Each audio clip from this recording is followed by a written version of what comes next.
Yo, what's up, y'all? It's David. We're on Neu Wav Entertainment. So I got an interview with Polar Lenny today. I got the Zoom meeting open up. We're already recording, so we're just gonna wait for him to get in here. For sure, yeah, I can hear you perfect. All right, perfect, bro. For sure. Alright, I already got everything recorded and everything. Alright, All right, that's perfect. Whenever you're ready, bro. alright, for sure. So yeah, I know we had a little scheduling issues, you feel me? Just we had to move the date, but we're all good now. Yeah, we're here now. We're We here here now, now. for sure, for sure. So yeah, But yeah, for the people who don't know, Lenny's a fire producer, you know what I'm saying? We got some fire beats together, like that beat Escobar season. There's a couple. We exactly, got we bro. got some fire. We got some fire. But That's fire as fuck, that one. yeah, for sure. Yeah, we definitely got some fire. But but yeah, you know Lizzie Stone? Lizzie Stone, I've heard of her, I think, but not too not too familiar. But I definitely heard the name before. For sure, for sure.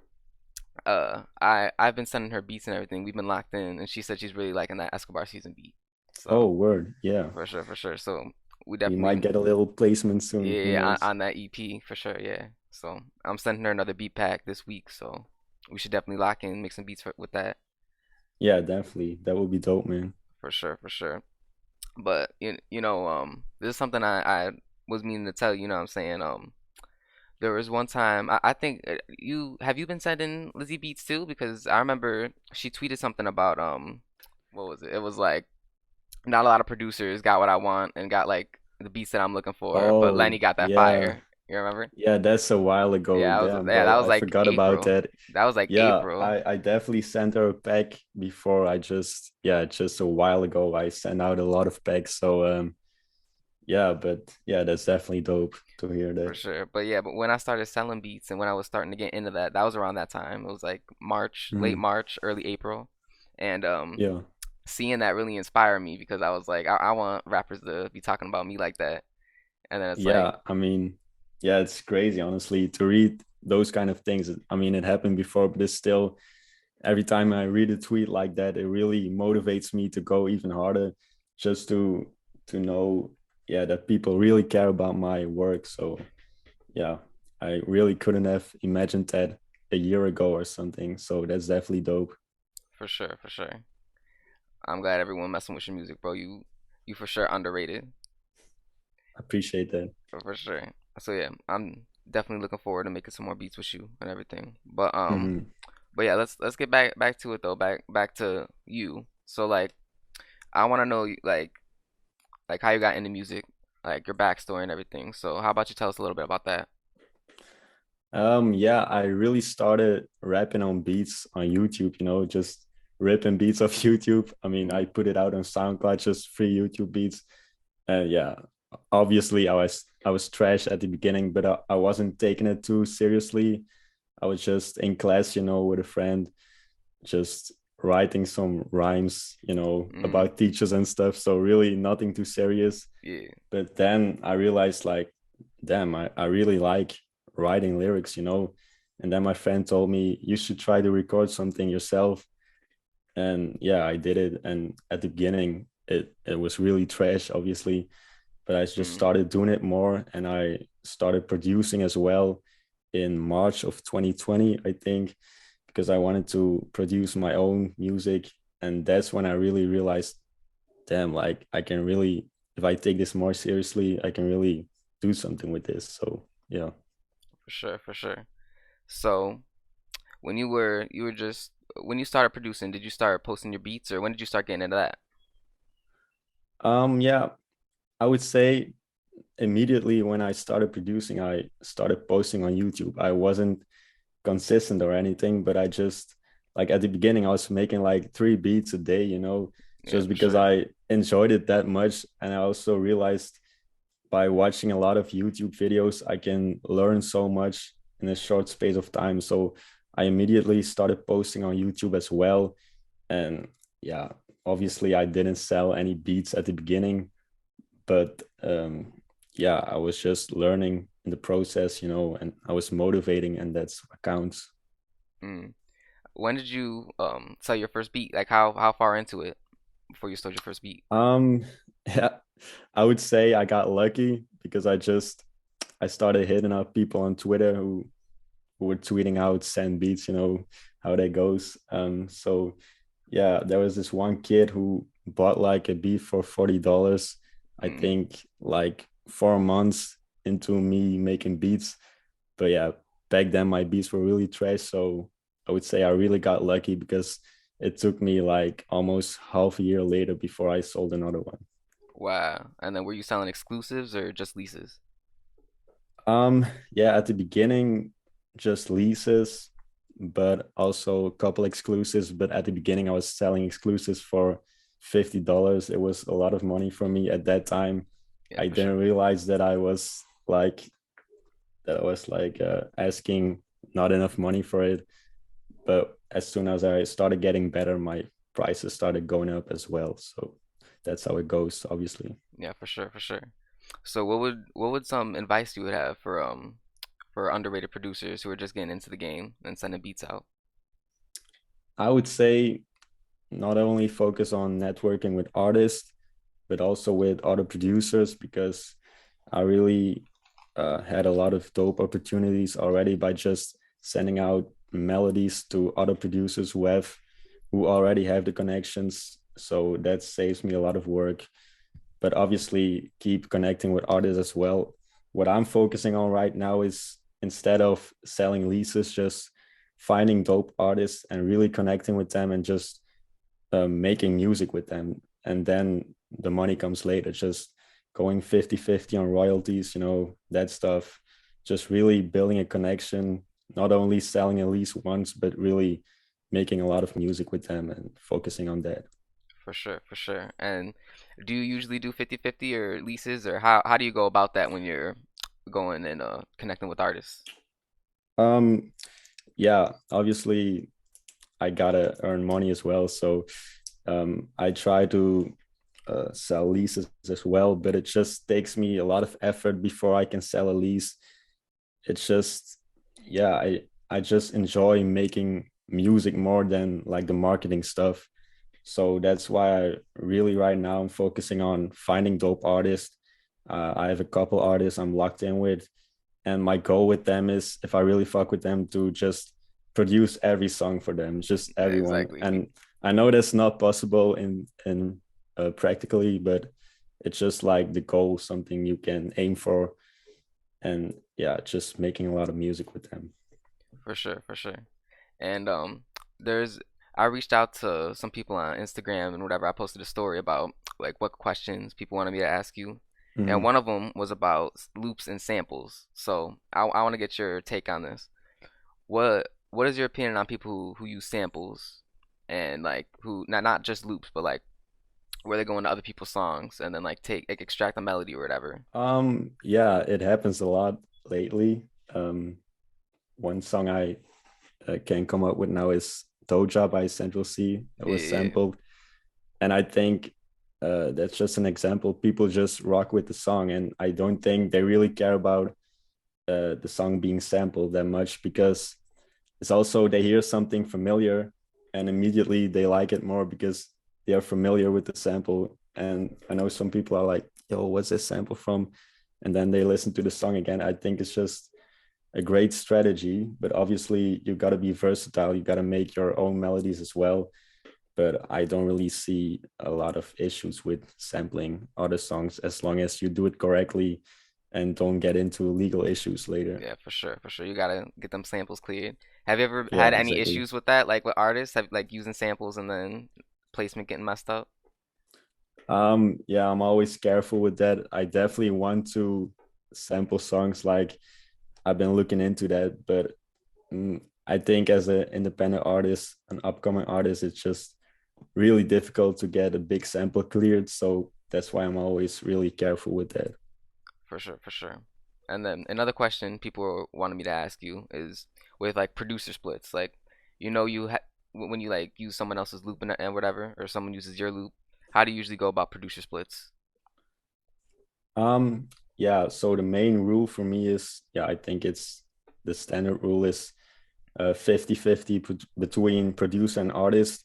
And once there are multiple producers, they just have to split Yeah, evenly between them. So let's say there's a sample maker, someone who did drums and the artist, I would say 50 for the artist and then 25 is fair. That's Yeah, my opinion on it.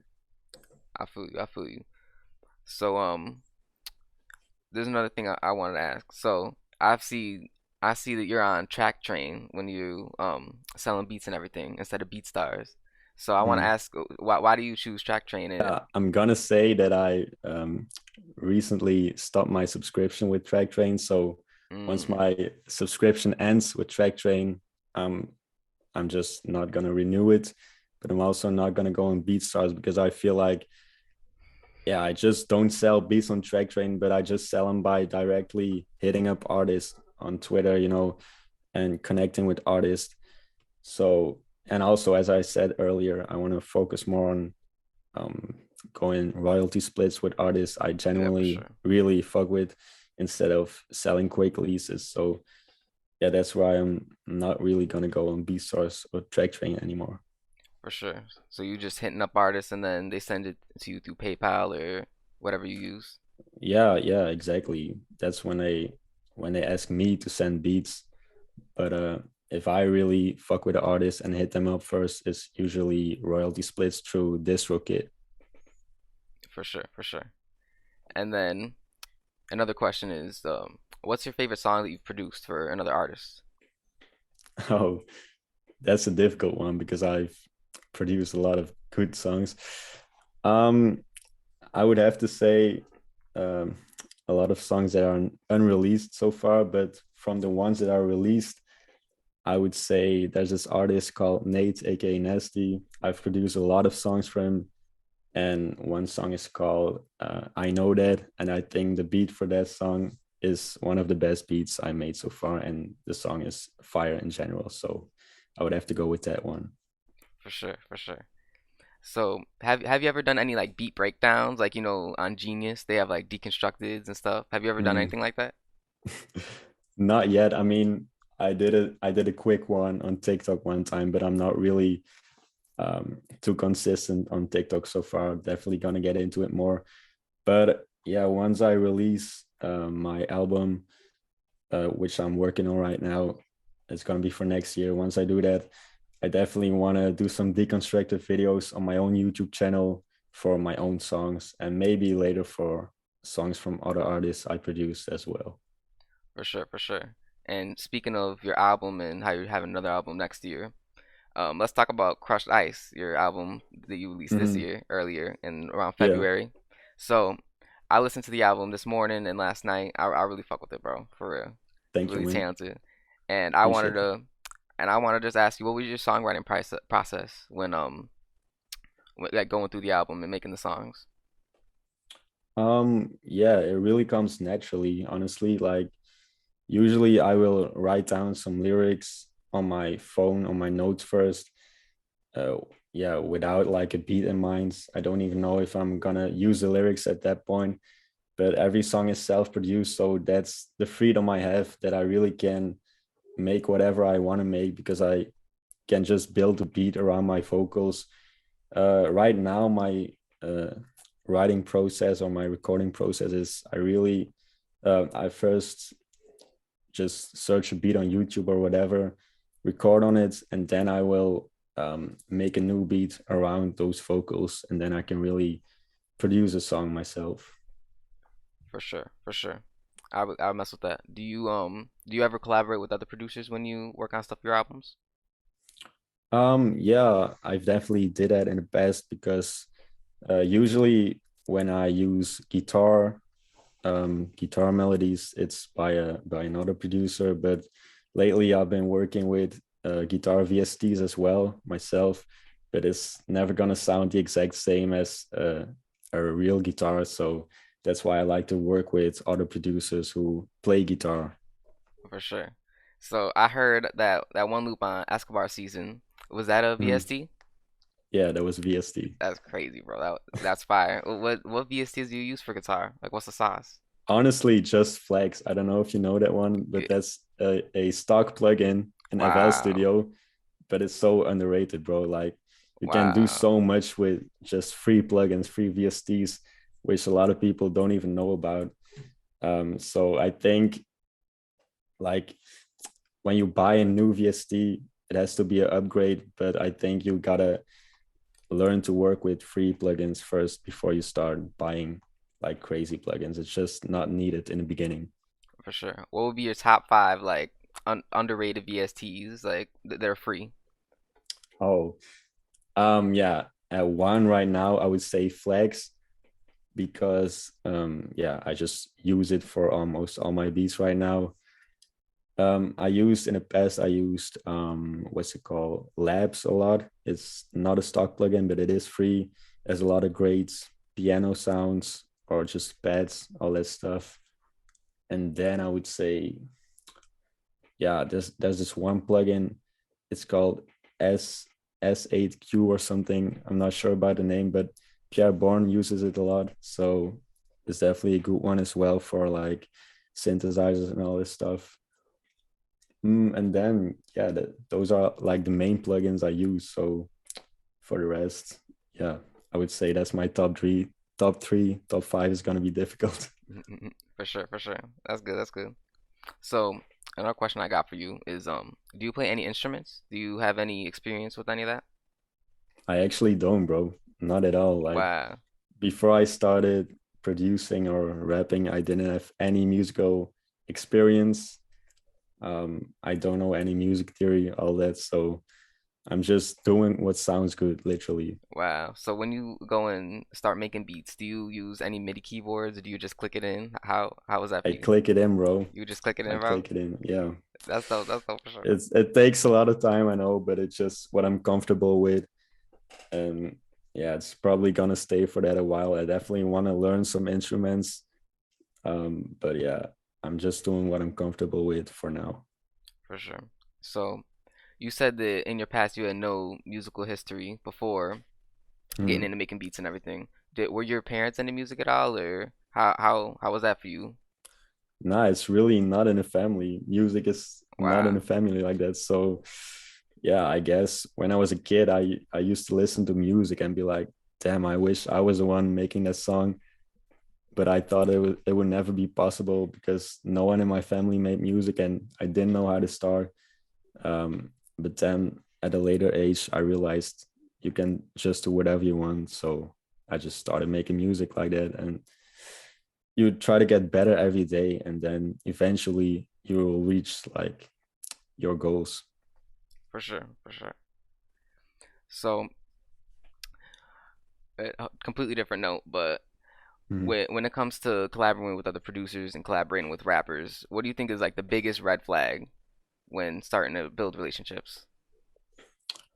Um, I would say, like, I'm not gonna call names, but it happened in the past to me that artists just like, for example, when you pay for a feature and they will send a verse back, and then once they done their work, they will not care about the song at all. They won't even post the song when you release it or anything like that. So that's definitely something you got to be careful with.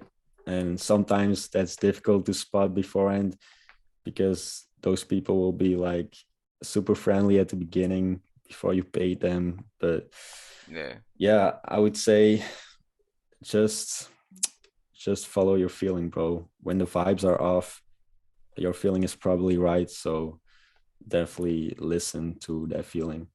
for sure. Have you ever had, like, on the producer side of it, have you ever had a problem with another producer, another artist as a producer, like when you're sending beats out and clearing them and everything? Um, like usually what I experience is that the producer community is really like one community. They're really helpful towards each other. So yeah, I think the producers I work with are always very correct.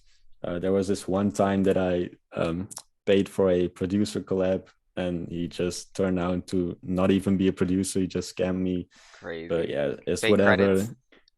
Yeah, fake Yeah, credits. fake credits. But yeah, it was just dumb for me to just not even check, do a background check, all this stuff. But also, I'm just not buying producer collabs anymore. I just want to work with people who genuinely fuck with my melodies and all this stuff because they actually need them. So that's the difference now. For sure. And then speaking of melodies and all that, what do you think is the new wave of music? Like, what do you think people are gonna start gravitating towards in the next like 10 years in music, in the next decade? Mm, yeah, I think right now, like the rage sound has been popular for a while now, and I see a lot of artists taking that sound further and further. Like Yeet, for example, he's really taking over right now, and I think people are gonna go even further, become even more progressive with that sound. So yeah, I think a lot of virtual sounds are gonna take over. For sure, for sure. Who you messing with in the rage scene right now? Who doing that? I know you said Yeet, but who else? Yeah, I listen to Yeet. I also like Ken Carson right now. I've seen his concert this summer. It was really dope. Um, yeah, I think like Uzi, I've been listening to Uzi for a while now. It's not really rage, but it's that virtual sound. For sure, that vibe. Um, yeah, but I listen to a lot of genres, not only hip hop. So I really listen to a lot of music. So I don't like to stick with one genre, you know? For sure. So, I heard you were talking about concerts and shit. What do you Mm. think about tours and like going and touring and stuff? Have you ever thought about that for your own music career? Yeah, yeah, for sure. Like I've not done any shows even yet, but I definitely want to do it soon. I'm just building my discography right now so that I have more music. Also, I want to make more hype music for the shows, you know. For But sure. it's definitely something that I want to do in the future, like tours, world tour, you know, all that stuff. Yeah, I definitely fuck with that. But I think that's all we got for you right now, bro. Honestly, I thought we was gonna be able to stretch the questions out a little longer, but we good though. Yeah, I mean, thank you for having me. It was dope. Nice talking to you for For sure. sure. I had to get that interview in, you know what I'm saying? Definitely a Yeah. dope producer. You got a lot of good songs out. Who are Mm. you working with right now? Who you think is about to drop? Excuse me, what was that? I was gonna say, who are you working with? Who do you think is about to drop the music and like with songs produced by you? Oh, yeah, there's this artist called Vita Flair. I don't know if you've heard of him. I think I've Um, heard the I, name, but yeah, I got one song with him. That's actually my favorite unreleased song. So I'm excited for that one to drop. Definitely gonna get some more with him soon. And yeah, couple more artists that I really fuck with that I'm trying to get some songs with. So definitely excited for the future, bro. for sure, for sure. We definitely gonna have to get another interview in. It's just about to be big. Our Yeah, That's just whole want to channel. say respect for you, what you're doing at this age. You're 15, right? Yeah, 15. Yeah, that's great, bro. If I was doing what you're doing at my age, at that age, then I would have been a lot farther already. So definitely keep doing what you're doing, bro. For sure. I appreciate it, man. So yeah, I'm uh I'm gonna link everything, all your new music below, all as many songs that you produced and Mm, everything. So yeah, I'll see you, bro. I guess we'll definitely lock in. I'll send you some melodies all right, that's perfect, bro. for Looking sure. forward to it, man. For sure. All right. I'll see you, bro. All right, peace out. Peace out.